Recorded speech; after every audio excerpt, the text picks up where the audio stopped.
કેમ છો બાળકો? મજામાં? આજે આપણે ધોરણ 11 કોમર્સ નામાના મૂળ તત્વો ભાગ 1 એની અંદર રોકડ મેળ ચેપ્ટર ચાલે છે. રોકડ મેળનો અભ્યાસ આપણે કરીએ છીએ. આજે રોકડ મેળમાં સૌથી મોટો દાખલો એટલે કે 3 ખાનાવાળો રોકડ મેળનો અભ્યાસ કરીશું. ધ્યાન આપજો વિદ્યાર્થી મિત્રો, 3 ખાનાવાળો રોકડ મેળ પરીક્ષામાં લગભગ પૂછાય છે. 3 ખાનાવાળો રોકડ મેળ એની ગણતરી બહુ સરળ છે. સૌથી પહેલાં તો 3 ખાનાવાળો રોકડ મેળના ખાના અહીંયા જોઈ લો તમે. બોર્ડરમાં ઘાટી લાઈન કરી દેવાની, મિડલમાં 2 લાઈન, આપણે જે રીતે ચલાવીએ છીએ એ રીતે મિડલમાં 2 લાઈન, ડાબી બાજુ ઉધાર, જમણી બાજુ જમા. તો ઉધાર બાજુ પહેલું ખાનું તારીખ, આવકો, આવક ભરતિયા નંબર, ખાપા, વટાવ, રોકડ, બેંક. જમા બાજુ તારીખ, જાવકો, જાવકોનું બીજું નામ વ્યય, વાઉચર નંબર, ખાપા, વટાવ, રોકડ, બેંક. ઉધાર બાજુ હોય એને આપેલ વટાવ કહેવાય, જમા બાજુ હોય એને મળેલ વટાવ કહેવાય. ચલો બાળકો, 3 ખાનાવાળા રોકડ મેળની શરૂઆત કરીશું. ચોપડીનો દાખલા નંબર આપણને દાખલા નંબર 8 કીધો છે. તો 8મો દાખલો જે ખૂબ જ અગત્યનો છે અને પરીક્ષા માટે પણ અગત્યનો દાખલો 8મો છે, એની શરૂઆત આજે કરીશું આપણે. તો 2015 ઓગસ્ટ મહિનો, ઉધાર બાજુ લખી દઈશું 2015 મહિનો ઓગસ્ટ, તારીખ 1. શરૂની રોકડ શિલ્લક 7000 અને બેંક શિલ્લક 6000. તો એને કહીશું બાકી આગળ લાવ્યા. બોલો બાળકો, રોકડ શિલ્લક આપણને કેટલી આપેલી છે? તો 7000 અને બેંક શિલ્લક કેટલી આપેલી છે? 6000. તો રોકડના ખાનામાં 7000 અને બેંકના ખાનામાં 6000.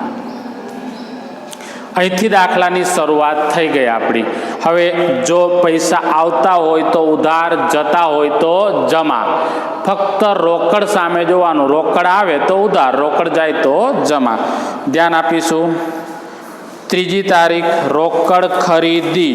બોલો બાળકો, ખરીદી કરીએ તો પૈસા આવે કે જાય? જાય. જાય તો જમા.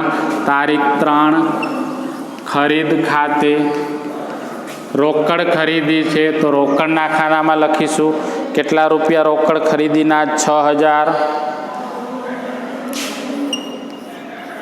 આગળ કીધું છે એમાં ને એમાં રોકડ વેચાણ કરીએ તો પૈસા આવશે. 3જી તારીખ વેચાણ ખાતે. રોકડના ખાનામાં વેચાણ કેટલા રૂપિયા આવશે બાળકો? 7000. પછી કીધું છે આપણને કે 3000 બેંકમાં ભર્યા. ધ્યાન આપજો બાળકો, 3000 બેંકમાં ભર્યા. મેં આગળના લેક્ચરમાં ચર્ચા કરી હતી કે રોકડ અને બેંકનું ખાનું રોકડ મેળમાં સાથે હોય તો જમા ખર્ચી વ્યવહારો આવે. જમા ખર્ચી વ્યવહારો કેને કહેવાય? આપણી ચોપડીમાં જમા ખર્ચી વ્યવહારો 2 છે. એક બેંકમાં ભર્યા, બીજું બેંકમાંથી ઉપાડ્યા. તો અહીંયા કીધું છે તમને બેંકમાં ભર્યા. તો એકદમ સરળ જમા ખર્ચી વ્યવહારની 2 નોંધ થાય, ઉધાર અને જમા.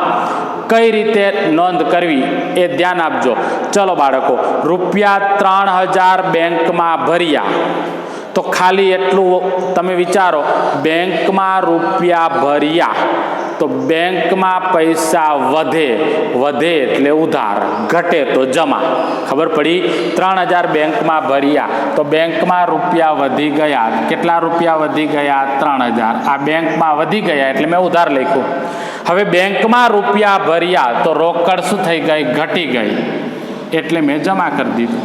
બોલો, પડી ખબર? બેંકમાં ભર્યા તો બેંકમાં વધી ગયા, રોકડમાં ઘટી ગયા. વધે એટલે બેંકના ખાનામાં ઉધાર, ઘટે રોકડનું ખાનું જમા કરી દીધું. બોલો, આવડશે? હવે વિરુદ્ધ એન્ટ્રી આ બેંકના ખાનામાં છે તો અહીંયા રોકડ ખાતે, ખાપામાં ખ એટલે જમા ખર્ચી વ્યવહાર. તારીખ કઈ છે બાળકો? એની 5મી તારીખ. અહીંયા 5મી તારીખ આ રોકડના ખાનામાં છે, તો મેં શીખવાડ્યું હતું રોકડના ખાનામાં છે તો કોના ખાતે? બેંક ખાતે. વિરુદ્ધ એન્ટ્રી મૂકો. ખાપામાં જ ખ એટલે જમા ખર્ચી વ્યવહાર. બોલો આવડી ગયું? ફરીથી શીખવાડું. બેંકમાં ભર્યા તો બેંકમાં પૈસા વધી ગયા એટલે બેંકમાં ઉધાર લખી દીધું મેં. રોકડમાં ઘટે તો રોકડમાં જમા લખી દીધું. હવે અહીંયા બેંકમાં લખેલા છે તો અહીંયા વિરુદ્ધ નામ આપો. રોકડ ખાતે જમા ખર્ચી લખો ખાપામાં. અહીંયા રોકડમાં રૂપિયા છે તો વિરુદ્ધ નામ આપો. બેંક ખાતે જમા ખર્ચી લખો ખાપામાં. બોલો બાળકો આવડશે? જમા ખર્ચી વ્યવહાર ખૂબ જ અગત્યના છે. આગળ જોઈશું. ધંધામાં વધુ નાણાંની જરૂર હોવાથી પ્રભુ પાસેથી 8% વ્યાજના દરે 5000ની લોન લીધી. બોલો ધંધામાં વધુ નાણાંની જરૂર હોવાથી પ્રભુ પાસેથી કેટલાની લોન લીધી? આપણે 5000ની લોન લીધી. લોન લીધી તો ધંધામાં પૈસા આવે કે જાય? આવે. આવે તો ઉધાર. ચલો કોની પાસેથી લોન લીધી? તો પ્રભુ પાસેથી. તો પ્રભુની કેટલા ટકાની લોન છે બાળકો? 8%ની. 8%ની લોન ખાતે રોકડા રૂપિયા આવશે. ધંધામાં 5000 રૂપિયાની લોન લીધી તો રોકડના ખાનામાં 5000 વધારો થશે. બોલો બાળકો ખબર પડી? હવે આપણે ઉપર 8મો દાખલો નમ્રતાનો 3 ખાનાવાળો રોકડ મેળ છે. તો અહીંયા લખેલું નહોતું નમ્રતાનો 3 ખાનાવાળો રોકડ મેળ. દાખલા નંબર કયો છે બાળકો? 8મો. એના પછી જોઈશું આગળ. તો 3000નો માલ 10% રોકડ વટાવે માનસીને વેચ્યો. માનસીએ જરૂરી રકમનો ચેક આપ્યો જે બેંકમાં ભર્યો. સૌથી પહેલા બાળકો બાજુ નક્કી કરો. માનસીને માલ વેચ્યો. માનસીને માલ વેચ્યો તો પૈસા આવે કે જાય? આવે. આવે તો ઉધાર બાજુ લખો. તારીખ કઈ છે? 8મી તારીખ. વેચાણ ખાતે. બોલો કેટલા રૂપિયાનો ચેક આપણને આવશે? 3000નો. રોકડ વટાવ કેટલા ટકા છે? 10%. તો રોકડ વટાવની નોંધ ચોપડે થાય તો 300 રૂપિયા વટાવ. કેટલા રૂપિયાનો ચેક આવશે? 2700 રૂપિયાનો ચેક આવશે. કારણ કે 3000ના 10% એટલે 300 રૂપિયા. 3000માંથી 300 બાદ કરી દો એટલે કેટલા થઈ ગયા? 2700 રૂપિયા. ફરીથી કેલ્ક્યુલેટરમાં ગણતરી કરી શકાય. 3000 ગુણ્યા 10% એટલે 300 રૂપિયા. પછી માઇનસ કરીને બરાબર એટલે 2700 રૂપિયા. ચલો આગળ જોઈશું. તો એના પછી 7000નો માલ દ્વિજ પાસેથી ખરીદ્યો. 50% રકમ તરત જ રોકડેથી ચૂકવી આપી. 10મી તારીખ છે તો અહીંયા 10મી તારીખ અહીંયા લખું કારણ કે માલ આપણે ખરીદ્યો. બોલો બાળકો ખરીદી કરીએ તો પૈસા આવે કે જાય? જાય. કેટલા રૂપિયાનો માલ ખરીદ્યો છે? 7000નો. 50% રકમ રોકડેથી ચૂકવી તો રોકડા કેટલા ચૂકવ્યા? 3500. કેમ 3500? તો 7000ના 50% રકમ જ રોકડેથી ચૂકવી તો 7000ના 50% એટલે 3500 રૂપિયા. બાકી બીજા 3500 બેંકમાં લખવાના નથી કારણ કે એવું નથી કીધું કે 3500નો ચેક આપ્યો. ખાલી 3500 રૂપિયા રોકડેથી ચૂકવ્યા એવું કીધું છે. તો 3500 બીજા છે એ ઉધાર વ્યવહાર કહેવાય એટલે એની નોંધ રોકડ મેળમાં થાય નહીં. આગળ જોઈશું. પગારના 3000, મજૂરીના 500, સ્ટેશનરીના 200 ચેકથી ચૂકવી આપ્યા. તો બોલો આવશે કે જશે? જશે. 12મી તારીખ પહેલું પગાર ખાતે. ફરીથી 12મી તારીખ બીજું કોના ખાતે છે? મજૂરી અને સ્ટેશનરી. મજૂરી ખાતે. ફરીથી 12મી તારીખ સ્ટેશનરી ખાતે. બધાનો ચેક આપ્યો તો ચેક એટલે કોના ખાનામાં પૈસા લખાશે? બેંકના ખાનામાં. બોલો પગાર, મજૂરી, સ્ટેશનરી 3000, 500, 200.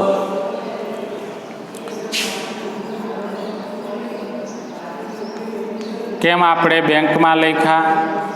તો ચેક આપ્યો એવું કીધું છે. આગળ જોઈશું. કમિશનના 1000, દલાલીના 500 રોકડા મળ્યા એટલે કઈ બાજુ આવશે? ઉધાર બાજુ. તારીખ કઈ છે બાળકો? 14મી તારીખ. કમિશન ખાતે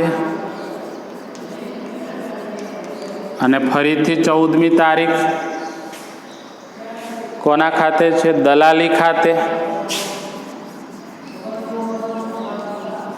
કેવા રૂપિયા મળે છે? રોકડા એટલે કોના ખાનામાં? રોકડના ખાનામાં 1000 અને 500 રૂપિયા. 1000, 500. આગળ જોઈશું.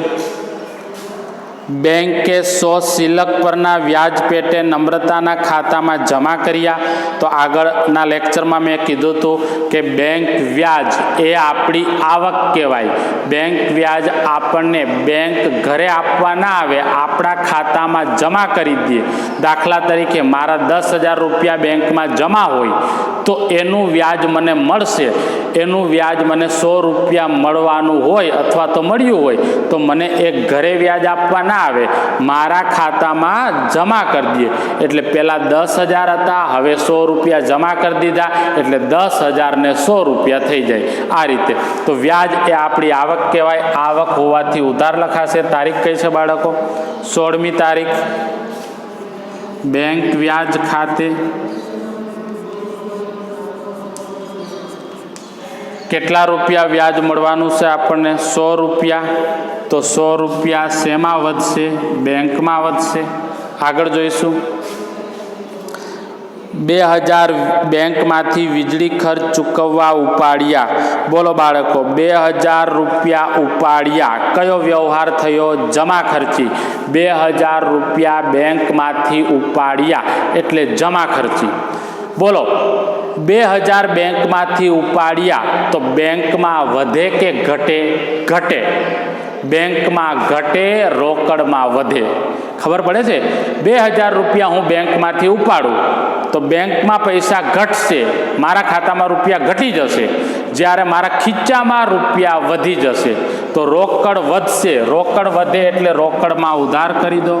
વધે એટલે રોકડ ઉધાર કરી દો. બેંકમાં ઘટે એટલે બેંકમાં જમા કરી દો. બોલો, પડી ખબર બાળકો?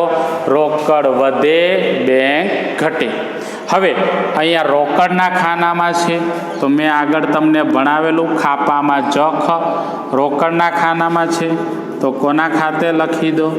બેંક ખાતે લખી દો. તારીખ કઈ છે બાળકો? 17મી તારીખ. અહીંયા ફરીથી 17મી તારીખ. આ બેંકના ખાનામાં છે તો કોના ખાતે લખી દો? રોકડ ખાતે લખી દો. જખ ખાપામાં લખો. બોલો, ખબર પડી ગઈ? આ જમા ખર્ચી વ્યવહાર થઈ ગયો. આગળ જોઈશું તો 1000 વીજળી ખર્ચ પેટે ચૂકવ્યા અને 1000 અંગત વપરાશ માટે ધંધામાંથી લીધા. ચલો, વીજળી ખર્ચ ચૂકવ્યો અને અંગત વપરાશ માટે લઈ ગયા તો રૂપિયા આવશે કે જશે? જશે. જશે તો કઈ બાજુ લખીશું? જમા બાજુ. તારીખ કઈ છે? 20. વીજળી ખર્ચ અને અંગત વપરાશ માટે લઈ ગયા તો કોના ખાતે? ઉપાડ ખાતે. બોલો, વીજળી ખર્ચ કેટલો છે બાળકો? 1000 અને અંગત વપરાશ માટે પણ 1000. બંને રોકડા છે. ચેક હોય તો જ બેંકમાં લખવાનું. આ રીતે આગળ જોઈશું. એના પછી પાર્થને 5000નો માલ વેચ્યો. તેણે 10% લેખે રોકડ વટાવ બાદ કરી જરૂરી રકમનો ચેક આપ્યો, જે તરત બેંકમાં ભરી દીધો. સૌથી પહેલાં બાજુ નક્કી કરો. માલ વેચો તો પૈસા આવે તો ઉધાર. તારીખ કઈ છે બાળકો? 22મી તારીખ. માલ વેચ્યો તો વેચાણ ખાતે. કયો વટાવ છે એમાં? રોકડ વટાવ 10%. તો 5000ના 10% એટલે 500 રૂપિયા. 5000માંથી 500 બાદ કરી દો તો કેટલાનો ચેક મળશે? 4500નો. ખબર પડી? 5000માં 500 વટાવ, 4500નો ચેક. આગળ જોઈશું. પાર્થે આપેલો ચેક નકરાયો. ખૂબ અગત્યનો વ્યવહાર છે. નકરાયો એટલે આપણે ઉધાર પાર્થનો ચેક કર્યો એ આપણે જમા કરી દેવાનો, કારણ કે બેંકે એવું કીધું કે આ ચેક ચાલે તેમ નથી, તો બેંકે આપણને ચેક પાછો આપી દીધો. આપણે કોને આપી દઈશું? પાર્થને. પાર્થને આપણે માલ વેચ્યો હતો. કઈ તારીખે વેચ્યો હતો? 22મી તારીખે. તો 22મી તારીખે પાર્થે આપણને ચેક આપ્યો હતો. કેટલાનો આપ્યો હતો? 4500નો. વટાવ કેટલો આપ્યો હતો? 500 રૂપિયા. એ ચેક આપણે ક્યાં ભર્યો? બેંકમાં ભર્યો. તો બેંકવાળાઓએ કીધું કે આ ચેક ચાલશે નહીં, એટલે એને ચેક નકરાયો કહેવાય. શું થયું બાળકો? નકરાયો. એટલે કઈ બાજુ લખી દેવાનું? જમા બાજુ. કઈ તારીખે ચેક નકરાયો? તો 25મી તારીખે. કોના ખાતે લખીશું? પાર્થ ખાતે. કાઉન્સમાં ચેક નકરાયો એવું લખી શકાય. નકરાયો એટલે વટાવ સહિત નકરાય. 500 રૂપિયા વટાવમાં લખીશું અને 4500 રૂપિયા બેંકમાં.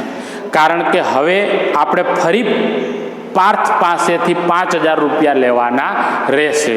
આગળ જોઈશું. બંસરીને જૂના દેવા 6050નો ચેક આપ્યો. કુલ દેવું 6100નું હતું. ધ્યાન આપજો બાળકો, બંસરીને. તો મેં તમને આગળ પણ કીધું હતું કે ને એટલે પૈસા આવશે કે જશે? જશે. તો જમા બાજુ. તારીખ 28. બંસીને, તો બંસી ખાતે. બોલો વટાવમાં કેટલા લખીશું? બંસરી છે, બંસી નથી. બંસરી ખાતે. વટાવમાં કેટલા લખીશું? 50. અને ચેક કેટલાનો છે? 6050નો. કારણ કે કુલ દેવું કેટલાનું હતું બાળકો? 6100નું. 6100માંથી 6050 મળે છે, તો કેટલા નથી મળતા? 50 રૂપિયા. આગળ જોઈશું. ગોપીએ તેના 2040ના દેવા પેટે 2000 રોકડા ચૂકવી આપ્યા. તો બોલો બાળકો, પૈસા આવશે કે જશે? આવશે. ગોપી ખાતે. કેટલા રૂપિયા વટાવમાં જશે? 40 રૂપિયા. અને બાકીના રોકડા 2000 રોકડા એટલે રોકડના ખાનામાં લખાશે. આગળ જોઈશું. 5000 હાથ પર રાખી બાકીની રકમ બેંકમાં ભરી દીધી. ખૂબ અગત્યનો વ્યવહાર છે.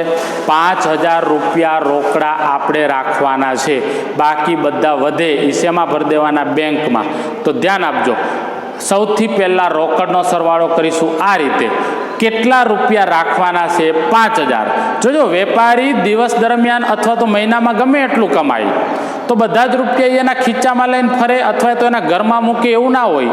એક નિયમ હોય કે ભાઈ 5000 રૂપિયા આપણે રાખવા, બાકીના બધા ક્યાં ભરી દેવાના? બેંકમાં. તો સૌથી પહેલા વેપારી કુલ કેટલા રૂપિયા કમાયો એ આપણે જોવું પડશે. તો ફક્ત રોકડના જ સરવાળા કરીશું. ધ્યાન આપજો બાળકો, ખૂબ સરળ છે. સૌથી પહેલા કેટલા રૂપિયા વેપારી રોકડા કમાય છે એનો સરવાળો કરીશું. તો રોકડ ઉપર એક લાઈન, નીચે ડબલ લાઈન. રોકડ કેટલી એની આવક થઈ? તો 7000. કેલ્સીમાં સરવાળો કરીશું. 7 ને 7 14, 14 ને 5 19, 20 22 24 500. કેટલી આવક છે એની? 24500. રોકડી આવક 24500. 7 ને 7 14, 14 ને 5 19, 20 21 22 23 24 500. તો બોલો બાળકો, વેપારીની આવક કુલ 24500. એ 24500 આપણે જમા. ફક્ત રોકડ જ ધ્યાન આપજો. 24500. હવે 24500 એની કુલ આવક છે, એમાંથી જાવક આપણે બાદ કરી દઈએ. તો જાવક 3 ને 3 ને 6 ને 3 9, 10 11 12 13 14500 વેપારીની જાવક છે. કુલ આવક કેટલી હતી? 24500. એ અહીંયા લખી દીધી. જાવક કેટલી છે એની? તો 14500. 6 3 9 10 11 12 13 14 ને 500. આવકમાંથી જાવક બાદ કરી દો તો 24,500માંથી 14,500 બાદ કરી દો એટલે 10,000 રૂપિયા મળે. હવે 10,000માં વેપારીને એક નિયમ છે કે 5,000 રૂપિયા જ રોકડા રાખવા. તો 5,000 રૂપિયા આપણે એની પાસે રાખવા એટલે એને કહેવાય બાકી આગળ લઈ ગયા. કેટલા રૂપિયા એને ખીચામાં રાખ્યા? 5,000 રૂપિયા. બોલો એ કુલ કેટલા કમાયો? તો 10,000. 10,000માંથી 5,000 રૂપિયા એને રાખી દીધા તો કેટલા રૂપિયા એ બેંકમાં ભરશે? તો બેંકમાં કેટલા ભરશે બાળકો? 5,000 રૂપિયા બેંકમાં ભરશે. ચલો બેંકમાં ભરશે એટલે કયો વ્યવહાર થઈ ગયો? જમા ખર્ચી. કારણ કે બેંકમાં ભર્યા એટલે બેંકમાં વધશે, રોકડમાં ઘટશે. તો 5,000 બેંકમાં ભરશે એટલે રોકડમાં જો ઘટી ગયા. અહીંયા કોના ખાતે લખીશું? બેંક ખાતે. તારીખ કઈ લખીશું આપણે? બોલો કઈ તારીખે એને બેંકમાં ભર્યા? અથવા તો 31 તારીખ આપેલી છે, બંનેમાં 31 તારીખ. અહીંયા 31 તારીખ. ત્યાં બેંક ખાતે છે તો રોકડ ખાતે. ખાપામાં જખ. કોના ખાનામાં પૈસા લખીશું? બેંકના ખાનામાં. કેટલા રૂપિયા લખીશું? 5,000. કયા વ્યવહારનો ઉદ્ભવ થયો બાળકો? જમા ખર્ચી વ્યવહારનો. કેમ ઉદ્ભવ થયો? તો ફરીથી શીખવાડું. વેપારીનો એક નિયમ છે, આમાં લખ્યું છે એવું ચોપડીમાં કે 5,000 રૂપિયા જ પોતાની પાસે રાખવા, બાકીના બધા બેંકમાં ભરી દેવા. તો સૌથી પહેલા વેપારીની કુલ આવક કેટલી? તો રોકડનો સરવાળો કર્યો. આવક 24,500 છે. 24,500માંથી વેપારીની જાવક કેટલી? તો 10,000 રૂપિયા છે. સોરી, અહીંયાથી અહીંયા સરવાળો કર્યો આપણે 14,500 રૂપિયા. આવક 24,500, જાવક 14,500. તો 24,500માંથી 14,500 બાદ કરીએ એટલે 10,000 વધે. 10,000માંથી વેપારીનો નિયમ છે કે પોતાની પાસે એને 5,000 રાખવા, 5,000 રોકડા રાખવા એવું ચોપડીમાં કીધું છે. તો રોકડા રાખવા એટલે એને બાકી આગળ લઈ ગયા કહેવાય. બાકીના બેંકમાં ભર્યા તો કેટલા બેંકમાં ભરશે? 5,000 બેંકમાં ભરશે. તો 5,000 બેંકમાં ભર્યા એટલે કયો વ્યવહાર થઈ ગયો? જમા ખર્ચી. બેંકમાં ભર્યા એટલે બેંક વધી, રોકડ ઘટી એટલે રોકડના ખાનામાં જમા બાજુ થઈ ગયું. બેંક વધી એટલે બેંકના ખાનામાં ઉધાર બાજુ કરી દીધું. બોલો બાળકો આવડશે? હવે તમે બેંકનો સરવાળો કરી શકો. ચલો હવે બેંકનો સરવાળો કરીશું. તો ઉપર એક લાઈન, નીચે ડબલ લાઈન. કેટલા થશે સરવાળામાં? તો ગણીએ. 6 ને 9, 10, 11, 12, 13, 14, 15, 16, 17, 18, 19, 20.